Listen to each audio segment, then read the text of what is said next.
Mas Lukni, saya punya materi, ini share screen ya.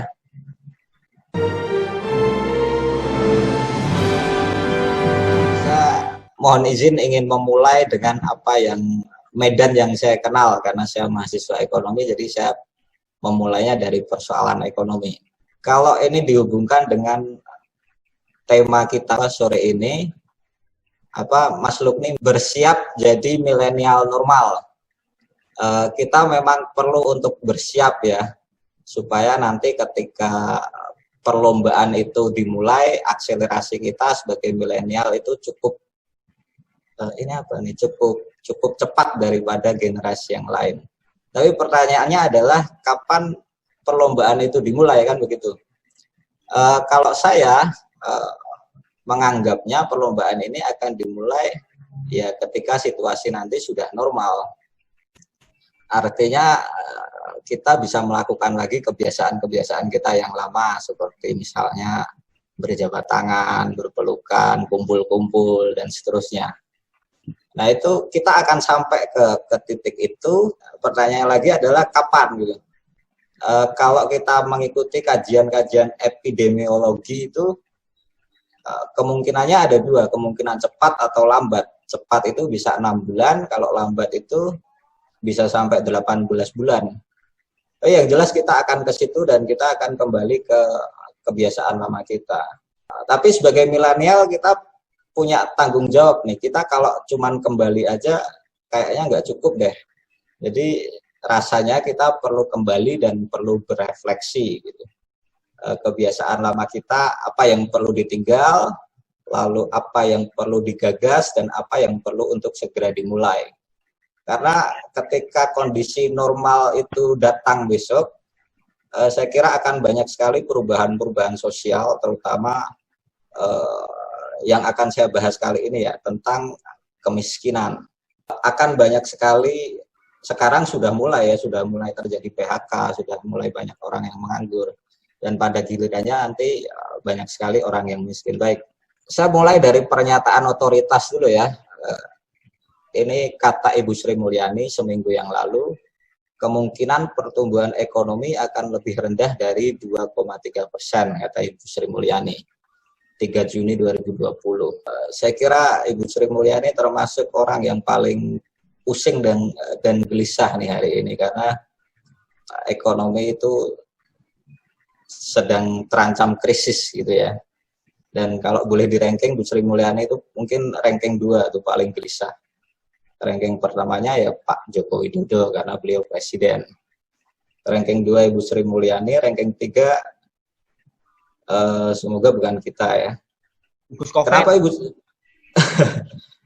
ya, kenapa Ibu Sri Mulyani ini harus pusing? Karena ada alasannya. Pertumbuhan ekonomi ini penting sekali ya karena dia menggambarkan nilai pasar dari keseluruhan barang dan jasa di sebuah negara dalam kurun waktu tertentu. Nah, kita hari ini ada di kuartal kedua tahun 2020. Diperkirakan kalau kita berangkat dari pernyataannya Ibu Sri Mulyani, pertumbuhan ekonomi kita akan ada di bawah 2,3%. Tapi di sini saya tulis bahkan minus 0,3%. Ini jangan dilihat angkanya dulu, tapi dilihat bentuknya dulu ya.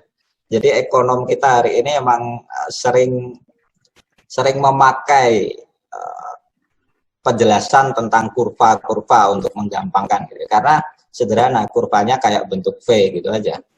Nah, yang menarik di sini adalah kuartal pertama ya. Kuartal pertama ketika banyak orang yang memprediksikan bahwa pertumbuhan ekonomi kita akan ada di kisaran 4%, ternyata yang terjadi adalah 2,97%. Padahal sebelumnya ini sangat logis. Dikatakan 4% itu logis. Karena pada bulan Januari sampai bulan awal Maret gitu ya, kita belum melakukan banyak sekali pembatasan, mal masih buka, lalu bandara masih buka, kegiatan perekonomian masih berjalan, dan seterusnya.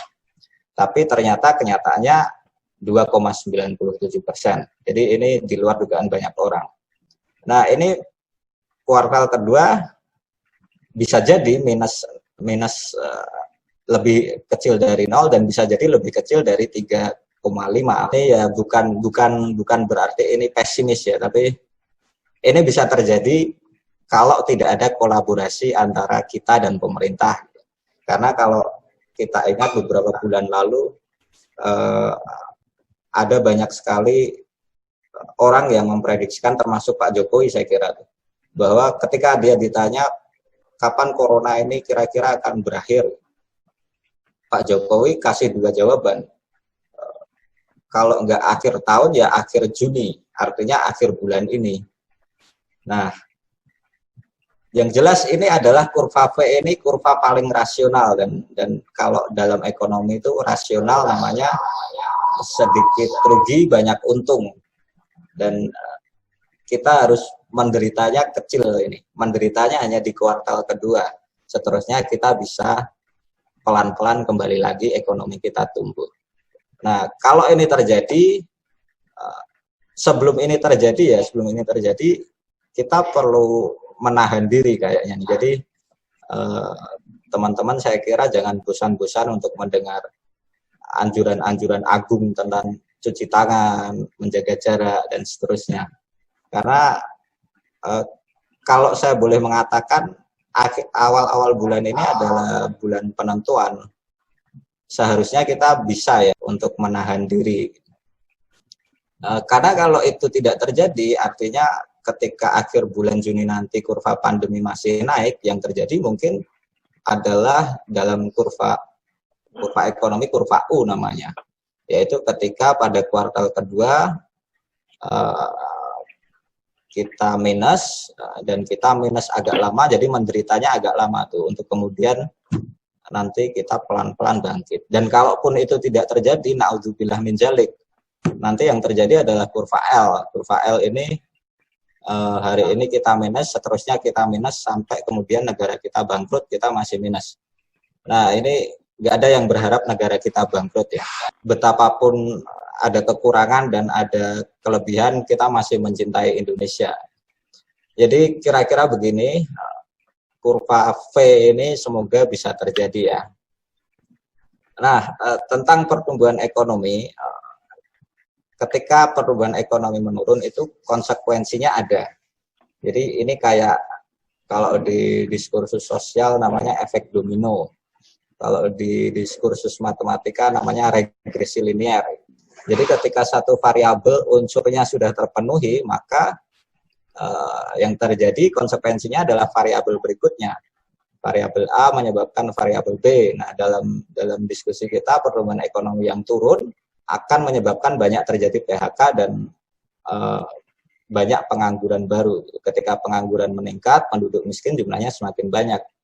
Sebenarnya ini masih bisa diteruskan lagi. Penduduk miskin yang banyak, ancaman kelaparan semakin nyata, dan itu bisa diteruskan lagi. Tapi kita berhenti di 3 variabel ini aja ya. Karena pemerintah juga mengatakan itu, kegelisahannya sampai penduduk miskin doang.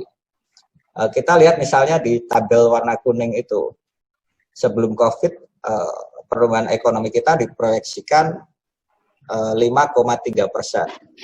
Jadi setelah COVID, Ibu Sri Mulyani menyiapkan 2 skenario. Skenario sangat beratnya 0,4% minus, dan skenario beratnya 2,3%.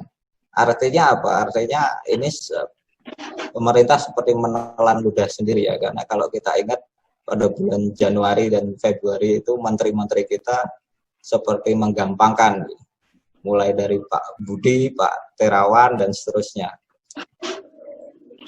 Orang Indonesia kebal corona dan seterusnya.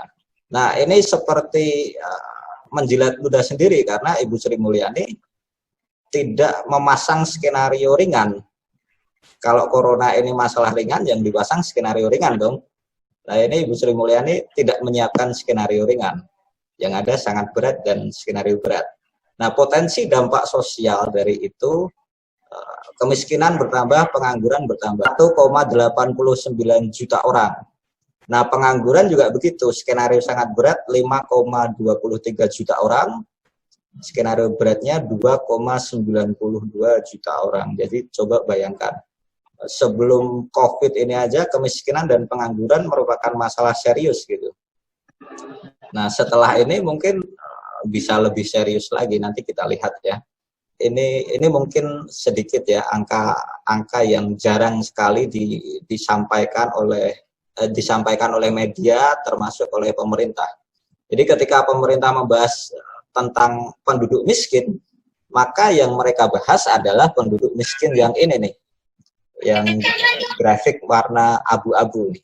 Jumlah 16,9 juta. Padahal ada juga penduduk yang namanya sangat miskin, dan ada juga yang hampir miskin, ada yang rentan miskin lainnya. Ini jumlahnya juga nggak kalah banyak dan bukan main kalau di total.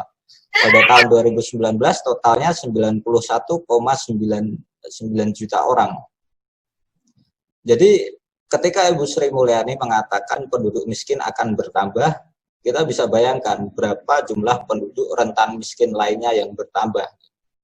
Sementara kalau kita dalam praksis sehari-hari ya, penduduk miskin antara yang rentan miskin lainnya dengan sangat miskin itu tidak jauh berbeda, dan kita nyaris tidak bisa membedakan gitu. Karena yang mereka hadapi di keseharian sama, kesulitan mereka juga sama, dan ya banyak persamaannya sehingga kita susah sekali untuk membedakan itu. Jadi 91,9 juta orang ini pasti akan bertambah, tapi bertambahnya berapa itu mungkin bisa dicarikan solusi gitu lah ya. Jadi ini kalau boleh disebut prestasi ya, ini mungkin prestasinya Presiden Soeharto karena tidak bisa dilakukan atau disaingi oleh 5 presiden berikutnya. Saya masih terlalu kecil waktu itu untuk mengingat, apalagi menilai ini zaman ini enak atau enggak sih, karena saya masih balita waktu itu. Yang jelas adalah tingkat kemiskinan pada Orde Baru ini diperoleh dengan cara-cara yang salah. Ada KKN, ada pembungkaman gitu, hak-hak politik tidak diberikan dan seterusnya gitu ya. Nah ini saya menyebutnya cara yang salah, walaupun hasilnya benar tetap salah ya. Kalau sebaliknya, kalau caranya benar gitu, tapi hasilnya salah, itu setengah benar. Kalau salah semua itu namanya pemimpin bodoh. Apakah kita pernah dipimpin oleh pemimpin bodoh? Saya punya nama di kepala saya, tapi sebaiknya tidak disebutkan di sini. Yang perlu kita perhatikan di sini mungkin adalah yang terjadi tahun 96 sampai 98 ya. Karena dipastikan tahun ini 2020 sampai 2022 tingkat kemiskinan kita akan meningkat. Tapi meningkatnya seberapa banyak? Nah, itu kan masih bisa diupayakan. Jangan sampai seperti yang terjadi pada tahun 98, itu dalam 2 tahun dari 96 sampai 98 kemiskinan meningkat 11,3% ke 24,2% dalam waktu 2 tahun. Ini lompatan yang sangat tinggi, dan kenapa bisa begini? Kalau kita mungkin pakai sedikit perspektifnya Amartya Sen gitu ya. Amartya Sen pernah secara spesifik menuduh dan menunjuk Indonesia sebagai contoh betapa politik dan ekonomi itu tidak berjalan secara beriringan. Karena pada tahun 76 sampai 96 ketika kita bisa menikmati hasil-hasil ekonomi gitu ya, tingkat kemiskinan menurun, pertumbuhan ekonomi meningkat, kita jadi lupa untuk menagih hak-hak politik kita, bahwa ternyata selama berpuluh-puluh tahun itu ada pembatasan, ada hak politik yang tidak diberikan dan seterusnya. Sehingga yang terjadi pada tahun 96 ketika gelombang krisis itu datang, ekonomi kita ambruk, kita jadi nggak punya pegangan. Nah, ketika kita nggak punya pegangan, akhirnya peningkatan menjadi sangat signifikan. Kalau maksudnya Amartya Sen itu, kalau 96 misalnya kita punya institusi yang demokratis gitu, maka hasilnya nggak gini-gini banget gitu maksudnya Amartya Sen. Tapi yang jelas menjadi betul ketika pada tahun 98 milenial kita waktu itu menyerukan adanya kebebasan berpendapat gitu ya, adanya demokrasi dan seterusnya. Nah, kalau kita strict pada pikiran itu, seharusnya yang terjadi sekarang kita boleh jadi untuk memperjuangkan itu ya, memperjuangkan salah satunya kebebasan berpendapat, karena hari-hari ini kecenderungannya seperti itu. Di UGM ya, di UGM itu 2 kali kalau nggak salah diskusi pemakzulan presiden dibatalkan, bahkan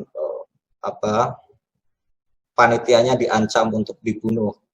Lalu ada di Kalimantan itu wartawan ditangkap, di Papua mahasiswa ditangkap. Yang terbaru di UI ya, di UI itu diskusi dibatalkan karena pematerinya dianggap tidak kompeten. Ini juga sama dengan perseteruan antara Pak Said Didu dengan Pak Luhut Binsar Panjaitan misalnya.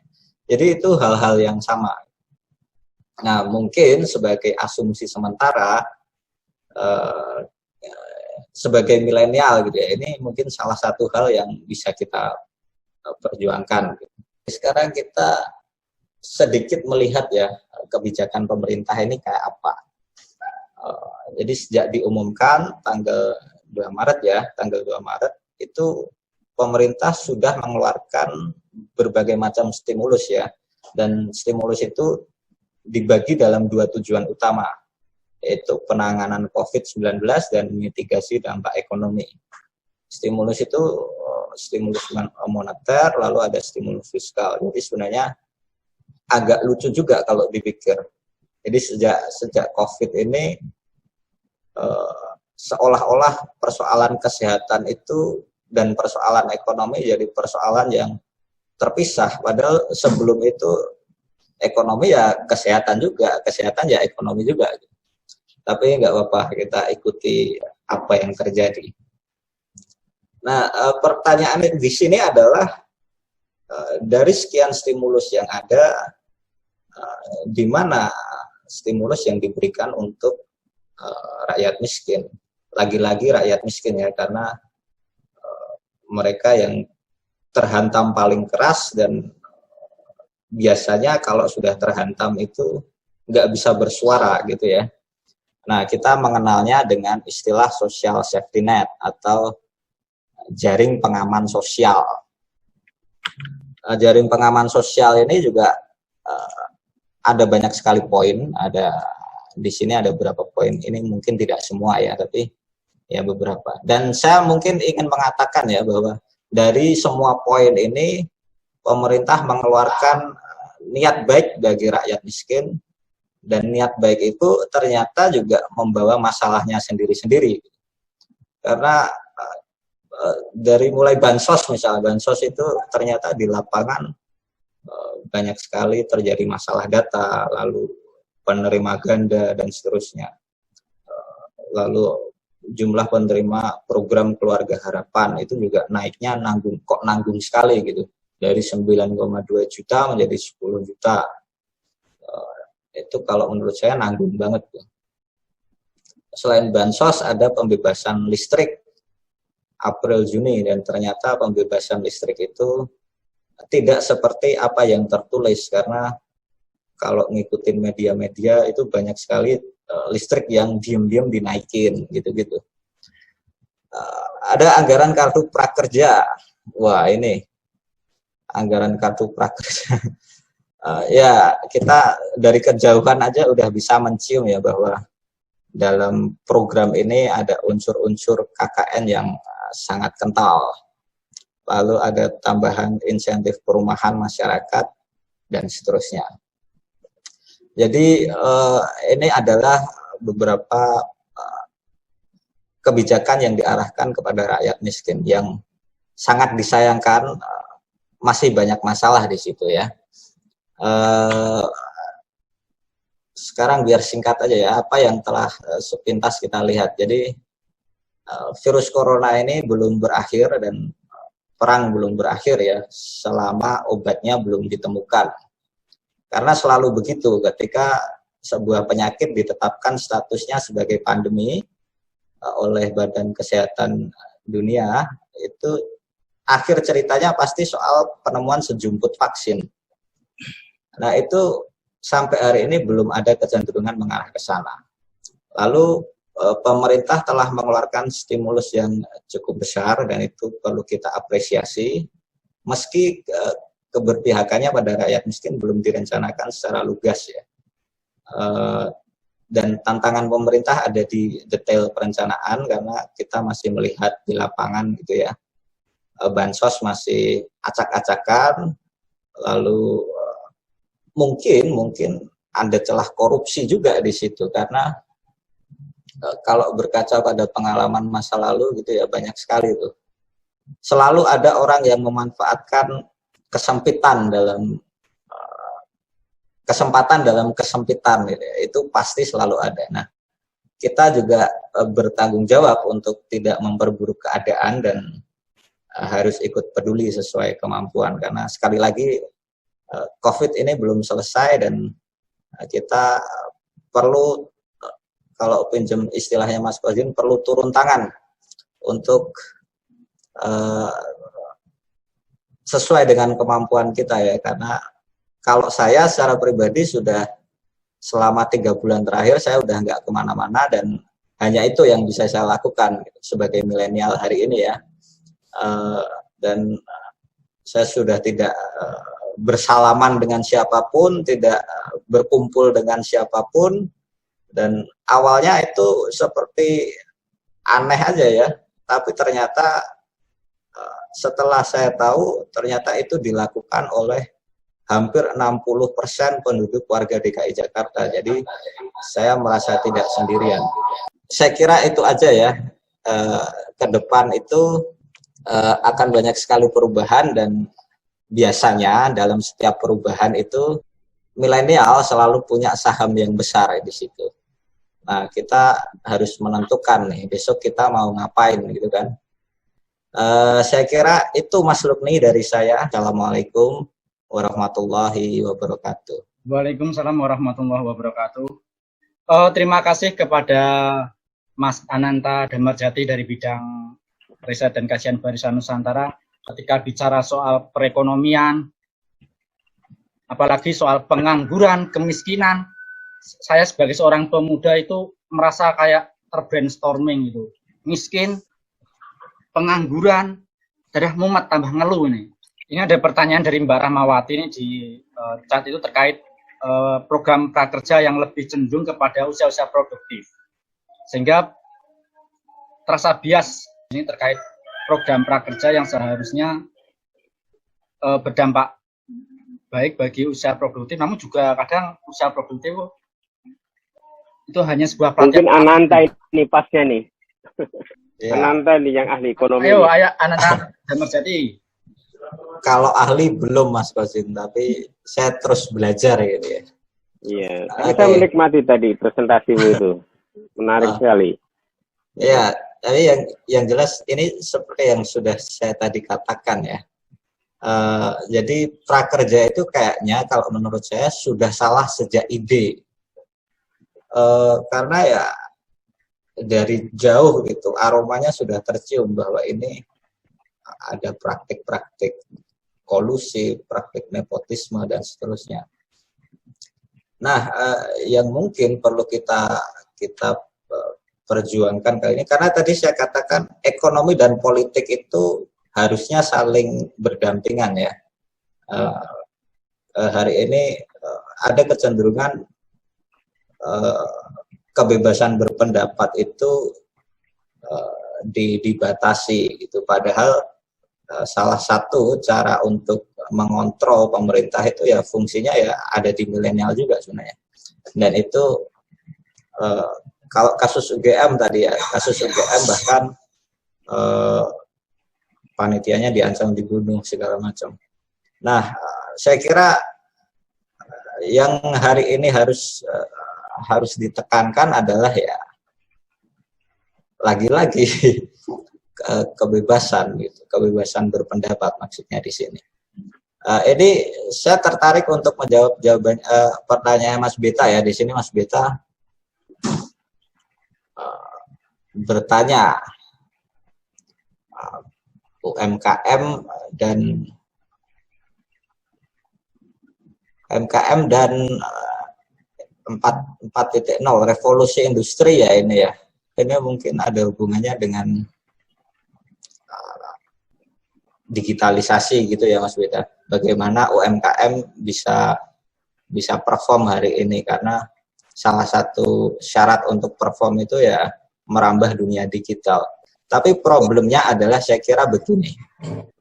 Hari ini kita punya masalah tentang ketimpangan digital atau digital divide. Antara Jakarta dengan Papua dengan Sulawesi Barat itu sangat berbeda. Jadi Jakarta itu sudah sangat terdigitalisasi, sementara dalam posisi yang paling bawah ada Papua, di atasnya Papua sedikit ada Sulawesi Barat. Nah, selama ini tidak dibangun secara menyeluruh infrastruktur digital ini, saya kira agak susah ya, apalagi Jakarta sebagai posisi pertama dengan saya kalau tidak salah poinnya itu 79 poin. Di posisi kedua ada Jawa Barat. Jawa Barat itu 52 poin kalau nggak salah. Bahkan yang kita kira awalnya adalah Jawa sentris, ternyata sangat Jakarta sentris, karena jarak antara nomor 1 Jakarta dan Jawa Barat sebagai nomor 2 yang paling terdigitalisasi itu masih sangat jauh. Nah, saya kira ini juga ada kaitannya dengan banyak sekali kaitannya kalau digitalisasi, revolusi industri dan segala macam nih. Bahkan di Jakarta sendiri itu masih sering mati lampu hari ini. Mati lampu kok mau bicara tentang revolusi industri itu kan juga lucu. Padahal itu di Jakarta loh. Ini juga ada kaitannya misalnya dengan pendidikan. Pendidikan hari ini oleh Menteri Nadiem, SPP bisa dibayarkan lewat Gojek dan seterusnya, lewat aplikasi Gojek gitu ya.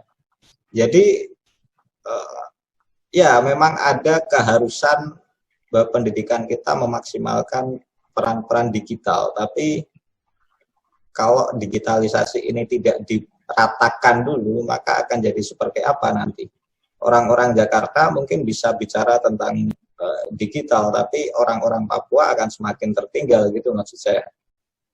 Jadi UMKM ini perlu satu diskusi lagi nih Mas Beta. Tapi saya kira itu dulu Mas Beta. Kita perlu diratakan dulu digitalisasinya. Setelah itu kita bicara yang lain-lain. Gitu Mas Lukni dari saya.